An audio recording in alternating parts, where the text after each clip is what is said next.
Crawford. I am the Executive Director at the Lebanon Valley Conservancy. And today I brought with me Ned Gibble, the President of our board.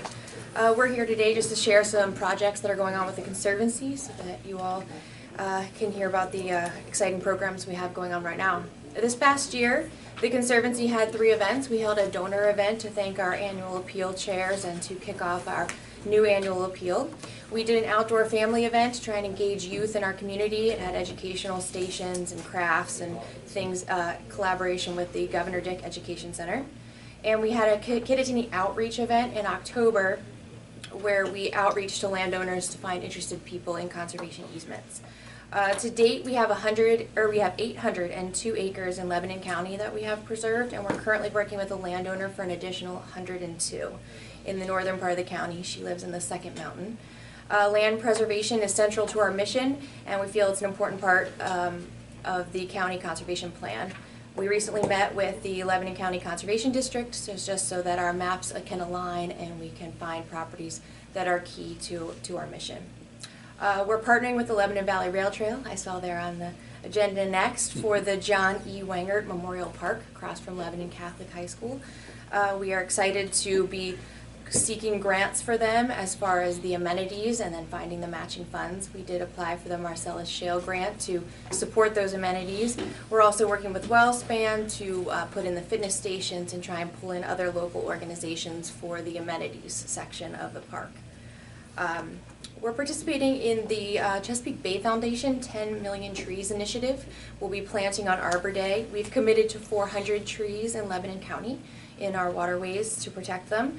The way the program works, the Chesapeake Bay Foundation gives us the trees for free and we find places to put them across the county. It's a 10-year program, so we're kicking it off this year with these 400 trees, and we're going to be planting them on our conservation easement properties. So they'll all be private property owners, most of them along the Quittapahilla Creek. So we are excited. It will take 80 volunteers, so it's turned into quite the community project to find the 80 volunteers to put these trees in the ground. But we're excited to partner with such a large organization, and the fact that it's ongoing is a nice involvement. We contribute to the Grow Lebanon initiative with the mayor. We are excited to be part of the Liberty Park project, which is an urban park right downtown that runs beside Queen Street and the Wing Place across. We're working with some local architects and landscape architects as well to design an urban park downtown. We support the Nature Conservancy's Sentinel Landscape Project up at the Fort Indiantown Gap.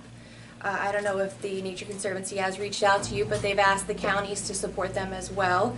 The Sentinel Landscape identifies areas that involve the Department of Defense as well as the Department of Agriculture and Interior all together. They put these landscapes into designation, and it's supposed to fuel funding for those areas. So it helps the Gap to protect them, but it helps us find more land to protect around them as part of that ACUP program, as Mr. Weisnick had said before. We offer a $1,000 scholarship. The deadline is at the end of the month. We're excited to offer that to students who want to continue their studies in conservation work and environmental studies. We partner with the Quittapahilla Watershed Association to complete stream bank restoration projects. We typically run the funding of the grants through our organization since we are a 501c3, and that's how we can support their projects as far as restoring stream banks locally. We also are proud to be part of the Chamber of Commerce, the Community of Lebanon Association. On the state level, we're part of the PA Land Trust Association, and nationally the Land Trust Alliance. So we have those powers that be to oversee our work in conservation in a small way in Lebanon County, but part of a larger organization. We really hope to build relationships, especially downtown with our park projects, and then preserving the land around the Gap and other vital land areas in our county. So we hope that you will take some thought into these initiatives and see where we might be better partners in land preservation for Lebanon County. Ned, anything? That was pretty comprehensive. No, I think she hit all our major points. We're you have some common interests, and we want to preserve our land and our natural resources and our culture, and for the young people coming behind us. So there's something left, and that's our main interest. So the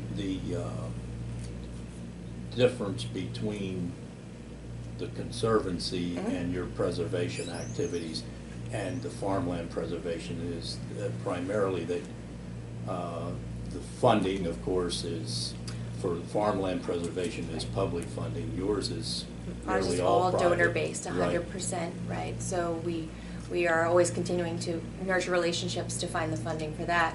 Also, what's different is we preserve more open space, wooded areas. Right. Doesn't have to be for It does not agriculture. necessarily need to be for agriculture. Many of ours have all uses, heavily wooded, especially up in the ridge, as well as open space and lots of areas around streams. So I like to think we fill in the gap in properties that might not fit their program specifically, and then we can put it into ours. And we don't typically have a minimum to, they have stronger minimums of how many acres, but we're willing to preserve 20, 30, 40 acres, especially if we can get them lined up. It makes a large difference. They also requiring now to be adjacent to an already preserved property. Yes, I did notice that, and we don't have those, stringent regulations. Yeah, we largely do it through easements with people. We do have to come up with the money to Do the maintain it process and and- do the legal costs.